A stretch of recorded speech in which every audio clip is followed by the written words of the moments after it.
Next article is nomenclature. Nomenclature म्हणजे नाव देणे. Living ऑर्गॅनिझमला प्रत्येकाला नाव दिलं गेलंय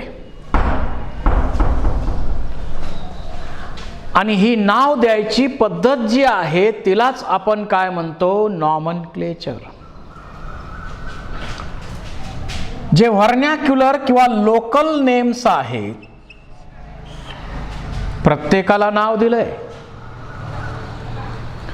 जसं ज्या प्लॅन्टला मँगो हे नाव आहे त्याच प्लॅन्टला मराठीमध्ये आंबा हे नाव आहे. त्याच प्लॅन्टला हिंदीमध्ये आम हे नाव आहे. मग आपल्याला 3 भाषा बऱ्यापैकी समजतात. तर 3 भाषेत जर 3 नावं असतील तर या जगामध्ये किती भाषा आहेत, किती रिजन्स आहेत आणि त्याला किती नावं असतील हा विचार कसा वाटतोय बघा. वॉटर लिली नावाचं जे प्लांट आहे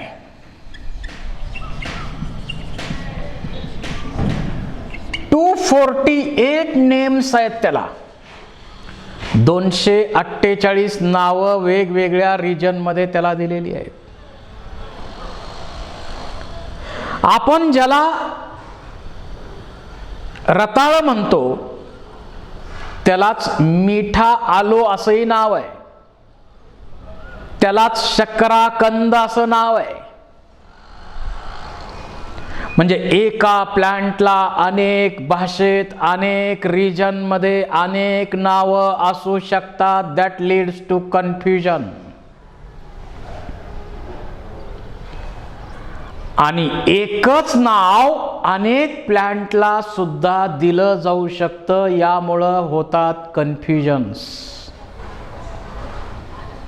ज्या प्लॅन्टला तुम्ही आंबा नाव दिलंय कदाचित एखाद्या भागात पपईला आंबा नाव असेल, जगातल्या एखाद्या भागामध्ये द्राक्षाला आंबा नाव असेल कदाचित. म्हणजे एकच नाव अनेक प्लॅन्टला अनेक रिजनमध्ये दिलं जाऊ शकतं. आणि यामुळं सिस्टमॅटिक स्टडी करणं शक्य नाही, सायंटिफिक स्टडी करणं शक्य नाही. आणि याच्यासाठी नॉमनक्लेचर सिस्टीम अस्तित्वात आल्या. पहिली नॉमनक्लेचर सिस्टीम जी अस्तित्वात आली ती पॉलिनॉमियल. म्हणजे एखाद्या प्लॅन्टचं समजा आता आपण आंबा, सोपं नाव आहे, छोटं नाव आहे, परंतु तेच नाव एक पान भरून आपण लांब लिहिलं असतं तर चाललं असतं का? नाही, कॉम्प्लिकेटेड होतंय ते. मग पॉलिनॉमियल सिस्टीम मध्ये एक नाव भरपूर मोठं असल्यामुळं कन्फ्युजन होऊ शकतात. म्हणजे लक्षात ठेवणं सोपं नाही, अवघड आहे. जसं आपण ग्रामीण भागामध्ये पाहतो नाव घेणं ही पद्धत सगळीकडे आहे, पण मेजॉरिटी नाव शॉर्ट मध्ये घेतात.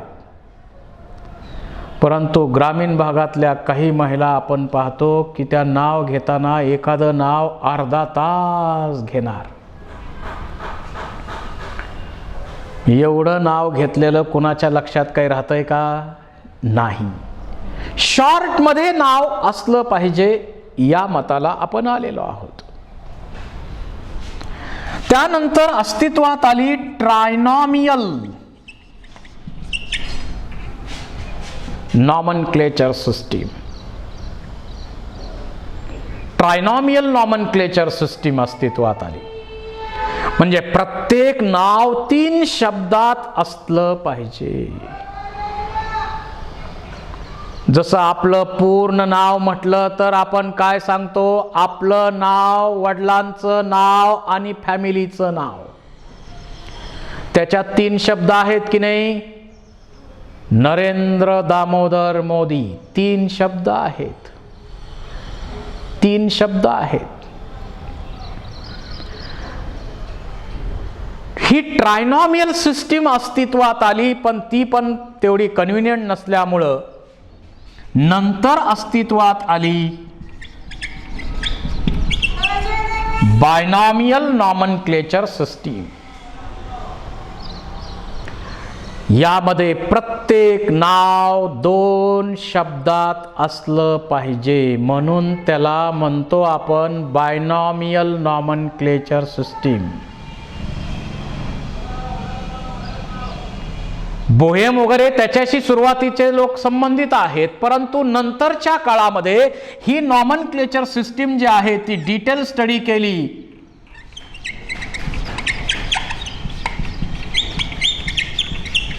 कार्ल लिनियस यांनी, हा अपसाला युनिव्हर्सिटीमध्ये एक प्रोफेसर होता आणि त्यांनी नॉमनक्लेचर सिस्टीम मध्ये 5900 प्लांटला नावं दिलेली आहेत आणि 4326 ॲनिमलला नावं दिलेली आहेत.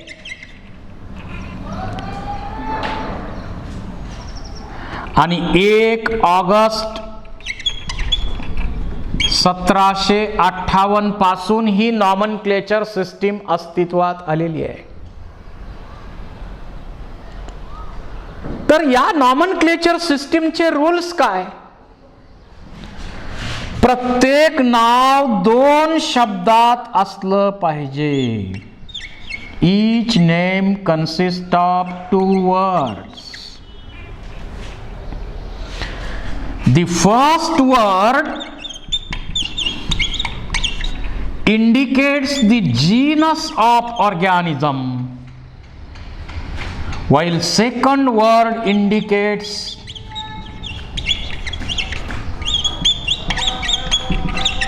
species of organism. त्यातला पहिला वर्ड जो आहे तो जीनसचं नाव सांगतो. Second word indicate specific name, species name. जीनसच्या नावाची सुरुवात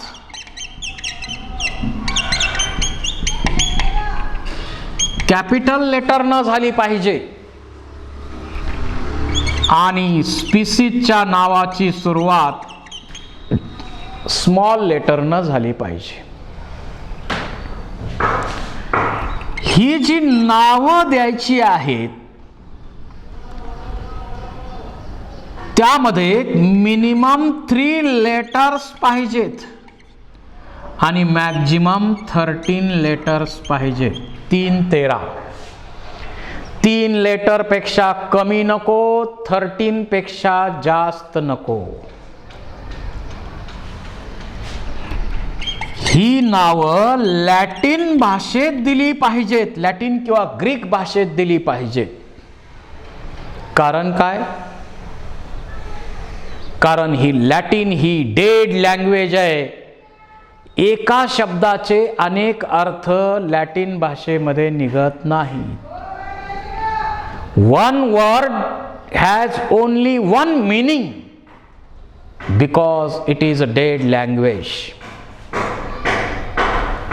बाकी आपली मराठी म्हटलं तर एका शब्दाचे अनेक अर्थ निघतात. इंग्लिशमध्ये सुद्धा एका शब्दाचे अनेक अर्थ निघतात. जसं एक्झाम्पलच घ्यायचं म्हटलं तर टर्म आहे father. What is your father's name असं म्हटल्यानंतर आपण आपल्याला जन्मदाते वडील जे आहेत त्यांचं नाव आपल्याला सांगावं लागतं.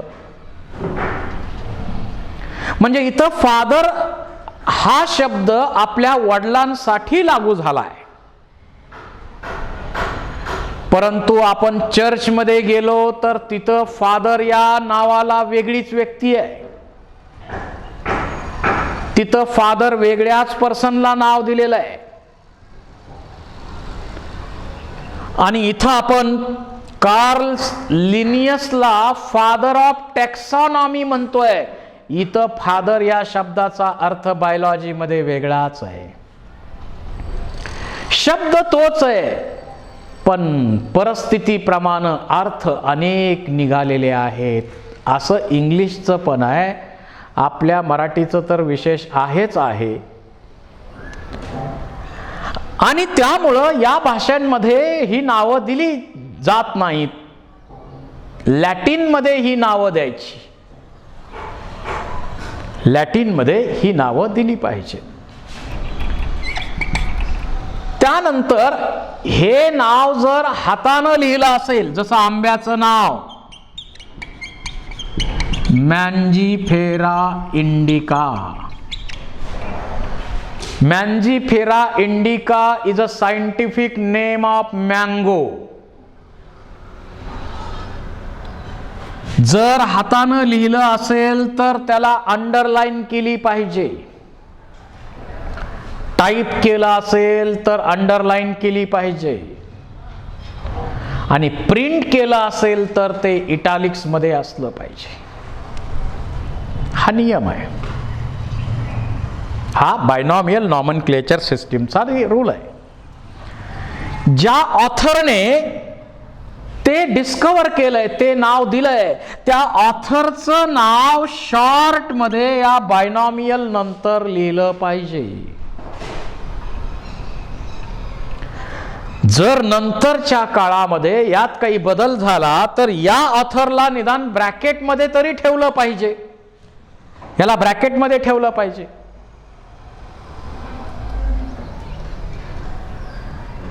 या सायंटिस्टचं, ऑथरचं नाव पुढं लिहिणे याला आपण म्हणतो सिटायशन.